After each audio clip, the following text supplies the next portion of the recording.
Welcome to the Savvy Social Podcast, the show that blends stories and strategies to help businesses create engaged and profitable online communities using the unique power of social media.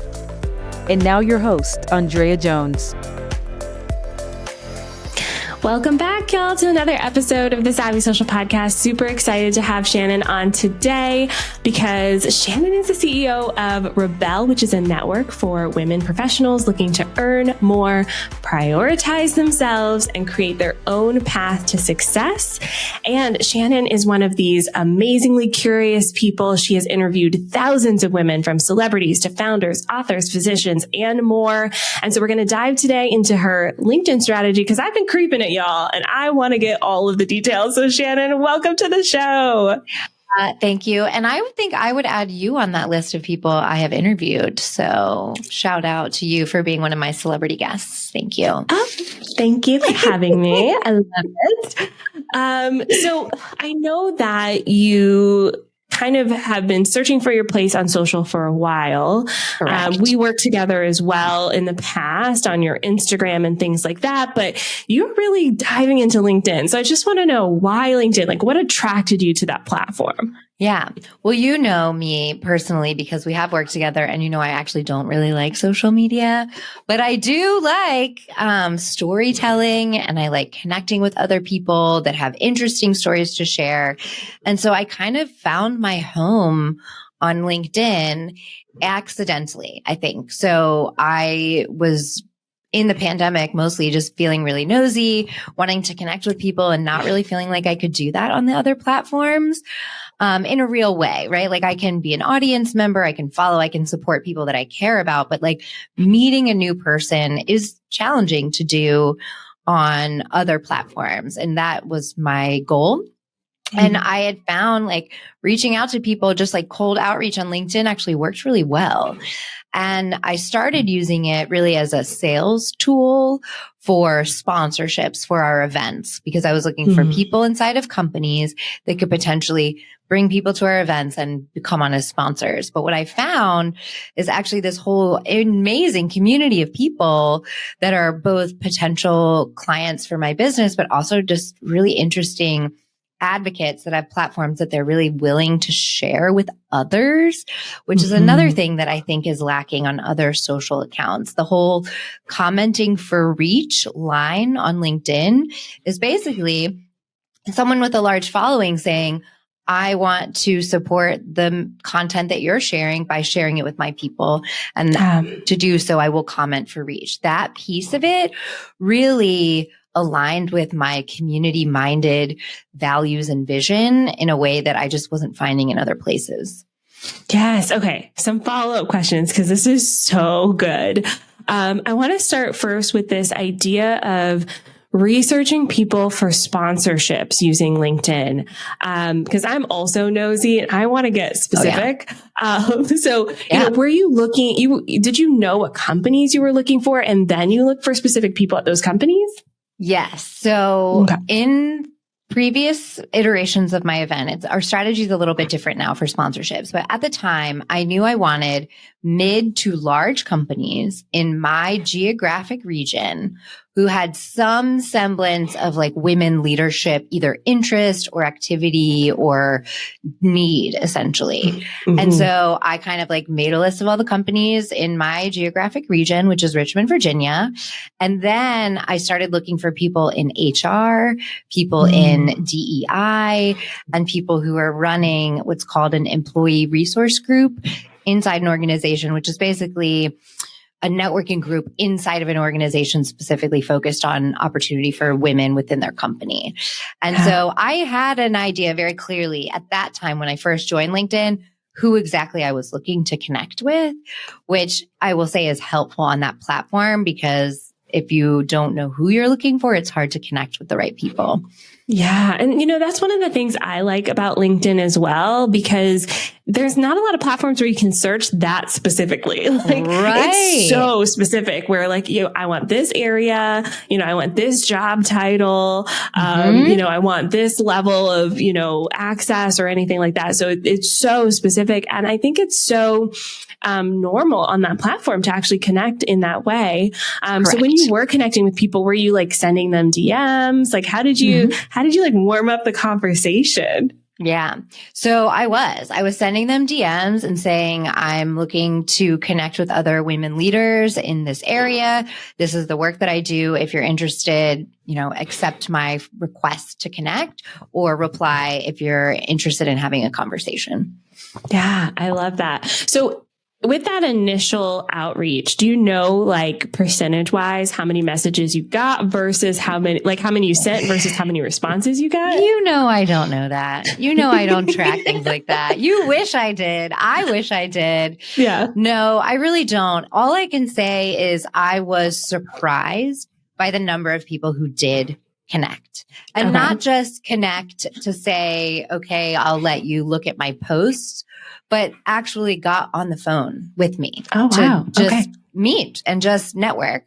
Now, I will say where I live in Richmond, Virginia, it is kind of known that people are really open to networking, to meeting with people that they wouldn't normally meet. We're not in a major metro where people are a little more guarded and like, oh, who's this person? They're going to try to sell me something. And I was also really clear what I was looking for. I would say, I'm interested in meeting you because I think you're really interesting. Here's kind of my bigger goal to support women leaders in the area. Let me pitch you my idea and you can give me feedback if this is something your company would do, or you can, point me in a different direction. There's no like hard sales conversation that's coming. Like I truly am curious at this point to get your feedback and understand if my solution fixes your challenge. Oh, I love how specific that is too, because it's very approachable. It's a very approachable way to do this. And it doesn't feel icky. I one time had someone from like one of the M states, Missouri, I don't know, reach out and try to sell me solar panels. And I was like, I'm not even in the same country with you. Like this is wild, especially considering how specific you can get on LinkedIn. It's like, you should have looked at other people in Missouri, not Canada. That's like an intro salesperson gone wrong. And I've been on the other side of that too. And it's funny because I do sales directly through LinkedIn. I think I'm probably a little more tolerant of those folks. Like I respect the hustle. This is not the way to do it, but I'm not going to be annoyed or offended by that. And my sales approach has always been relationship driven. And that's another thing I found is really easy to do on LinkedIn. I think one of those very first people I pitched, like cold pitched on LinkedIn, it was probably 5 years ago, and her company didn't send anyone to the conference until this year. Wow. So it's not always like a short game. It's a long game of developing relationships over time. Now they sent 20 people, so it was significant for me this year. But especially when you're talking about sales into corporations, and the bigger the company, the longer it takes, which is a lesson that I've learned. But the cool thing about LinkedIn is also people are there to represent their organization, but they're also there as individuals and themselves. So while I think, yes, if you're selling into a business, it's a really important place to be. If you're selling directly to an individual, it's also a really important place to be. Yeah. And I love that you mentioned your value system here about relationship building and community. And this is something that you're all about. So can you tell us a little bit more about that value system, especially just so we can have context to some of the things that you're talking about? Sure. So the organization Rebel, we started actually as one-time event in Richmond. And the idea was at the time, entrepreneurial women, bring them together and talk about what is going to make us feel fulfilled and successful, and how do we define success on our own terms? So literally we are in the business of community building. And while we do some education and access to resources, like the core of what we offer are relationships with other people. So I can't have that be my business and then look at every sponsor or other interaction as just a dollar exchange, right? I want to have a relationship with the people that I'm essentially like advocating for by putting them in front of this community that I've built so much trust in. And so outside of our events, the other thing that we do is peer group mentorship. So essentially like a mastermind, but we're not here to all like make billions of dollars, although that would be lovely. We're here to solve the problems in front of us, improve our leadership skills, our communication skills, and it's available for people both inside of organizations and entrepreneurs. So the other piece of that is, yes, I might be selling you to pitch your company to sponsor our events, but also you might be a member in my community or be the potential to be one. So I have to think about the fullness of our relationship because we're going to interact in so many different ways just because of the nature of my business. I'm not just selling you a product that then is out in the world and I have no control over how you interact with it. Your relationship with me and my organization is the thing I'm selling. Yes. Okay. I think relationship sales are hard too because it takes so much time, as you mentioned. Yes. And one of the questions we often get that I'm always so curious how other people approach this is, what's the first step to building a relationship with someone online? It can feel awkward sometimes, because it's so digital and virtual, and especially for introverts or shy folks. It can feel a little intrusive. Like, am I allowed to build a relationship with them? So, if someone were to ask you, Shannon, how do I start relationships on LinkedIn? What's some of the advice that you would give? I think LinkedIn is actually an awesome place for introverts to connect because you are able to do it behind the safety of your keyboard. You have a lot of control over what you do and don't respond to. But I would say it's great for people that think they don't have a lot to say, because that's a big one that I hear. And I'm sure you hear that all the time of I don't know what to post. That's probably the biggest challenge your clients experience is I don't know what to post. You can start building relationships just by commenting on other people's content. And those are the conversations that truly start those relationships. If you're not the kind of person that's bold enough to just DM a random, you can start by engaging with what other people are posting. And what I find is some of my best content comes from a reaction or response that I have to something somebody else wrote, right? Whether it's really great and I think this is awesome and more people need to be thinking about things this way, or it's the opposite of I'm totally repulsed and how dare you write this on the internet and I'm going to say something about that. Or in the middle, right? Or in the middle of wow, this is really heartwarming and we all need to remember this when we are feeling bad about ourselves, whatever the response is. So I think LinkedIn is easier to do this than other platforms because of the way the feed is structured, of the way that notifications come when you get a response or get a comment back. I know people that literally only comment on other people's content and don't even post any content of their own and are still successfully using the platform to build relationships and eventually turn those into revenue of some sort. Oh, I love this advice so much because it really makes LinkedIn feel so much more approachable. And, actually participating and being social on the platform is a way to show up. You don't have to have a message and shout it, especially for professionals. I get this question a lot from professionals who are I don't have a business. So what am I posting about? It's you don't need to post anything if you don't want to. You can scroll through the feed and just participate and be social. I'm curious, how much time, something like that, how much time do you spend commenting and interacting on LinkedIn? Well, I decided this year at the beginning of January that I was going to use LinkedIn as my primary marketing platform for attracting people that are not currently in my sphere. We have social media, which I feel the only people who really see especially our Instagram posts are people who already know who we are, and people who are subscribed to our email list are even further down the funnel, right? People that have loved our events, that have been to something, or they know someone who has. So LinkedIn is my primary external attraction tool. So that being said, I committed to myself what was the framework that I was going to use, how much time I was going to spend on it, and what I was going to do. So I would say I probably spend an hour a day on LinkedIn. And it means I post every weekday. And then I spend at least 20 to 30 minutes commenting on other people's content. Now, my goal was to do this throughout the year of 2020. But I did have periods where I like fell off. Like the summer, I just like couldn't look at my computer, and I might have gone like 2 weeks without posting anything. And in the past, that would have discouraged me, and I would have just quit by then and been like, all right, I lost my momentum. I got to start all over. You know, it's not even worth the effort. But LinkedIn actually made it pretty easy to jump back in. And I didn't feel like I've lost all of the progress that I have made, which I have definitely experienced that on other platforms where like you take any semblance of the break and you got like blasted down to the bottom of the algorithm. I think LinkedIn's not as merciless as others, at least for now. And again, like I could jump back into conversations by commenting and doing other things versus just like blasting content back into the ether again. So I would say an hour a day, 5 days a week, weekdays only. And then maybe I'll check it after the morning when I work on it. I'll check it in the afternoon and reply to comments. And that's about it. Yeah, that's really approachable strategy, especially for kind of this outbound sales piece as well.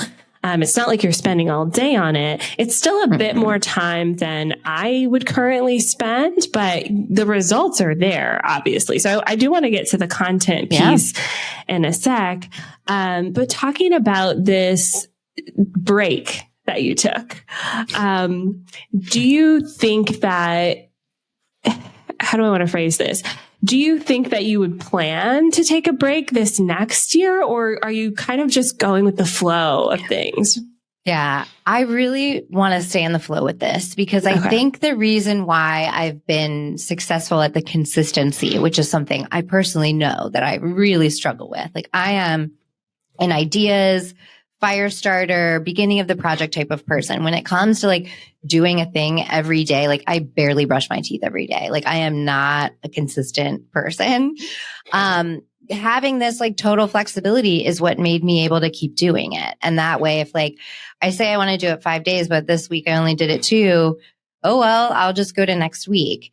This kind of what am I able to do versus like, how do I do it perfectly has made it much easier for me. I also want to say I do not plan any content. Like there's no prep time. I am not batching. I am not preparing for time away with content that I've created over, you know, the month. Like I just don't. Like I wake up in the morning, I try to think of something interesting and I put it out there. And that has been my way. And I know you're probably like cringing, like this is the exact opposite thing you tell all your clients to do. But I found what works for me. And that again is why this platform works better for me than others, where consistency and quality of post is really important. Like sometimes I don't actually have anything that interesting to say, but I still put it on there. I still put something on there more of to build, like keep the muscle going versus like every day my post has to be viral and like the most perfectly written thing that I've ever posted before. Yes. Okay. I think you're discrediting yourself a little bit. So I'm excited to dive into the content piece. We're going to take a quick break. And when we come back, we're going to talk about your content and what the future of LinkedIn looks like. We'll be right back. Hey friends, are you looking to level up your LinkedIn game in 2023? If you are, I want to invite you to my free LinkedIn challenge happening this January. The LinkedIn Jumpstart Challenge is your fast pass to some pro-level LinkedIn skills. In just 5 days, you'll be able to take your profile, completely revitalize it, go from meh to amazing, and create some authority building content that will convert your followers into sales and new business. And no, we are not using some sleazy DM strategies here. I'm talking to you, the guy from Minnesota who one time tried to sell me solar panels. Dude, we're not even in the same country. We're not being that guy. So if you're ready to really take your authority to the next level using LinkedIn, join us today. You can find the link at onlinedrea.com/LinkedIn. I'll see you there. Bye for now.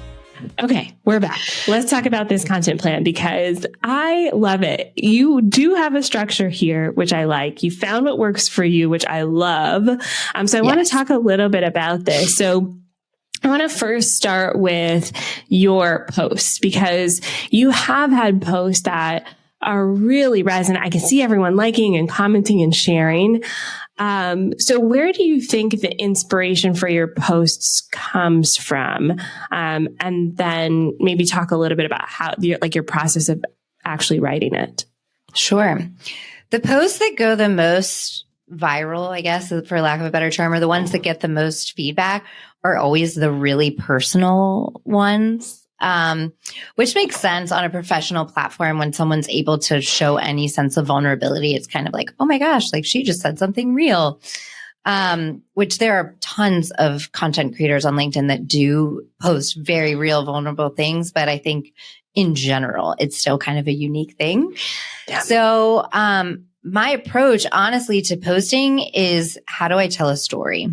And I think the storytelling element of LinkedIn is easy for me. It's just written words. Every once in a while I'll use images, but written words is my way of telling intriguing, captivating stories.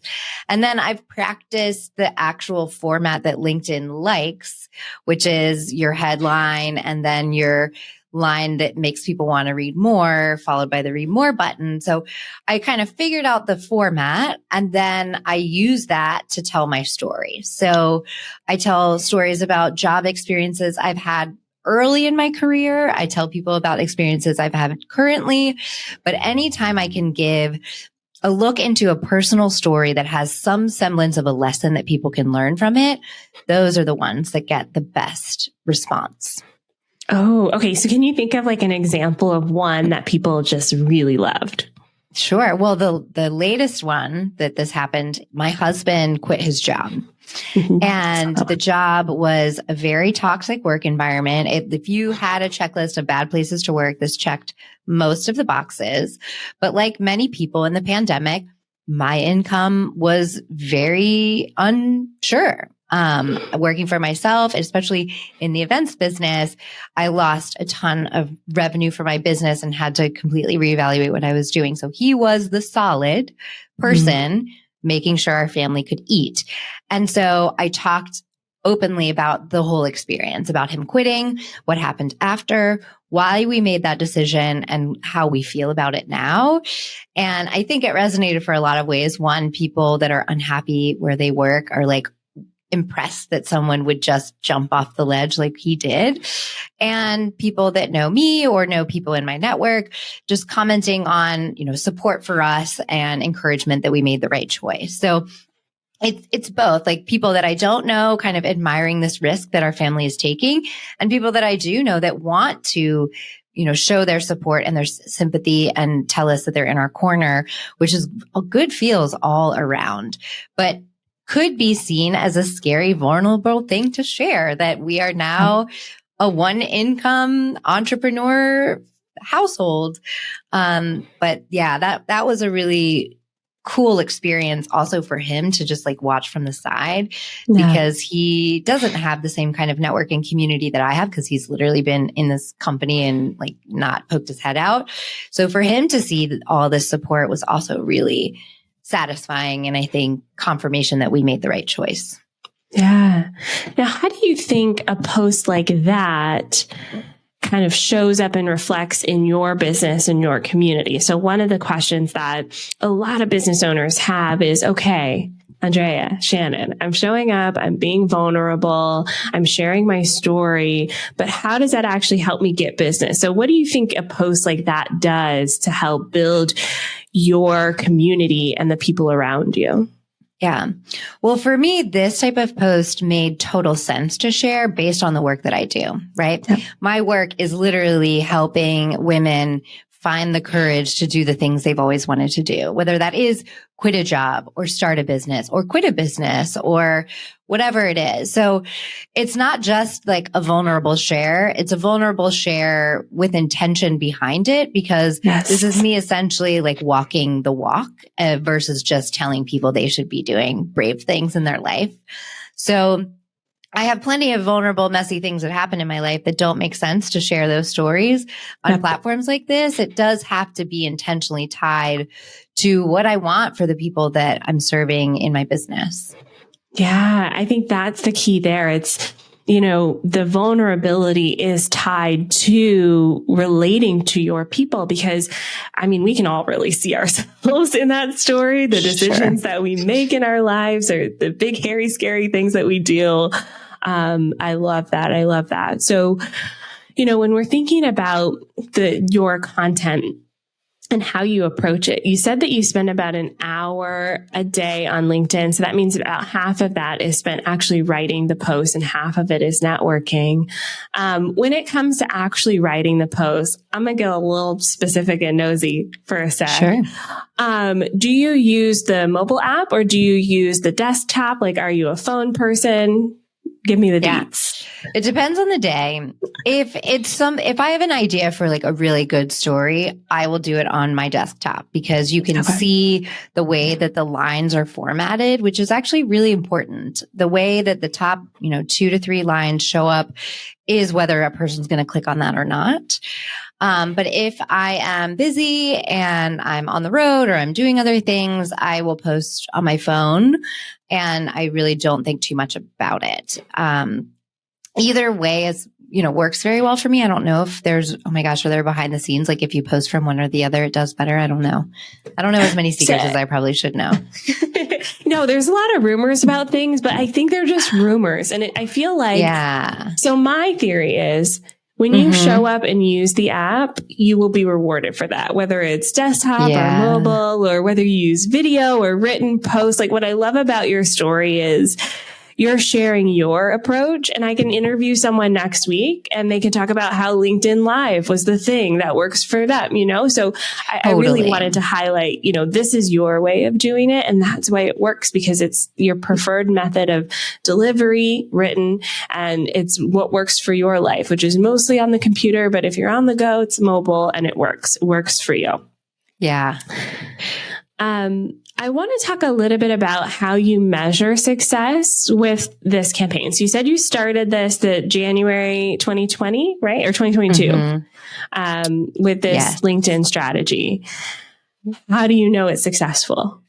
Yes. Well, I know it's successful because I have gotten members join my program specifically saying, this post that you wrote on this day resonated with me, and I am signing up for your thing.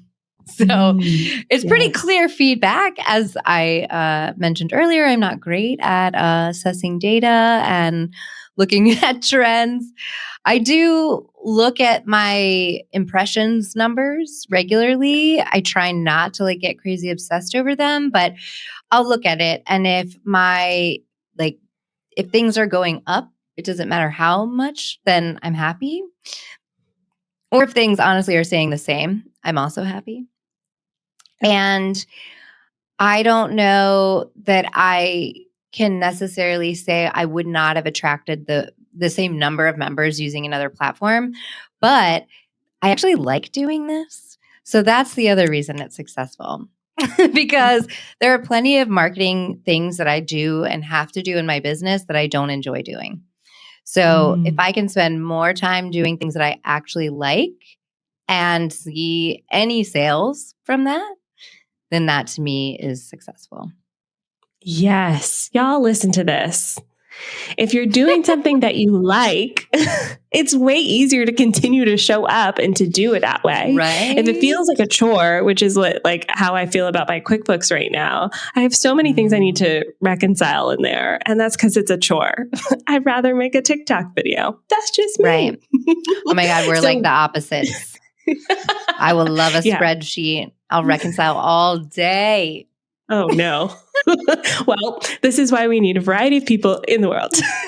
Agree. But I love that you found what works for you, and you're excited to show up that way. So I'm curious, are you changing anything about your strategy, going into this new year? I don't think so. I think at first I was thinking, okay, you know what? I should double down on this because it's working for me. And if this is the thing that's working, I'm going to put even more energy and resources into it. But I kind of caught myself, and I don't really want to double down on anything because I like to be as lazy as possible and get the best results. So what I want to do is just continue to be consistent, because when you're consistent, you're going to just improve naturally over time. Like it's kind of inevitable. Like there's no way I'm going to get worse at this from keeping doing it the way that I've been doing. So I do imagine that I'll learn new things and that things on the platform will change. So I want to keep as consistent as I have been and learn organically versus trying to put pressure on myself or this tool to like double or triple or whatever the growth metric of the day is. But I do plan to use this as the primary tool going forward. Yes. And y'all go connect with Shannon on LinkedIn. Looking up your name. How can people find you on LinkedIn? Shannon Siriano is my handle. So linkedin.com/Shannon Siriano. Yes, and we'll put that link in the show notes as well. And for those people who are like, I need more of Shannon, I'm so curious about this Swell program. Tell us more about it. Yes. So also want to say, if you do find me on LinkedIn, send me a message because I will reply to you, and I'll be so excited that we connected. So the Swell program is truly what lights me up. If I say I like LinkedIn, I like this 10 bajillion times more. And it is truly peer mentorship. So my gift that I recognize at this time in my life is connecting people together. And so I curate groups of women leaders, both professionals and business owners, to work through whatever their goals and challenges are. So it's part networking, part accountability, and definitely putting in place support that you need to make changes, both big and small. So we will have applications open at the time of this airing, and there's always space in our community for awesome people. So would love for y'all to check it out.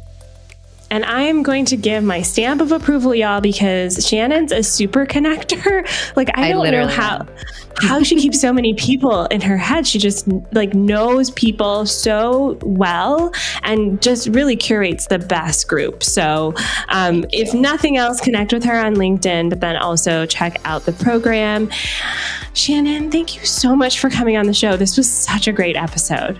Yay, thank you for having me. I'm glad that you still want to talk to me, even though I don't really like social media. Yes. But I like you. I adore you. So that's fun. Honestly, we're in good company. A lot of our listeners also have very mixed feelings about social media. So I know they're going to love this episode. So thank you so much. And for those of you listening, thank you for your support. Continue listening to the show. Next week, we'll have another powerful interview for you. So we'll see you then. Bye for now.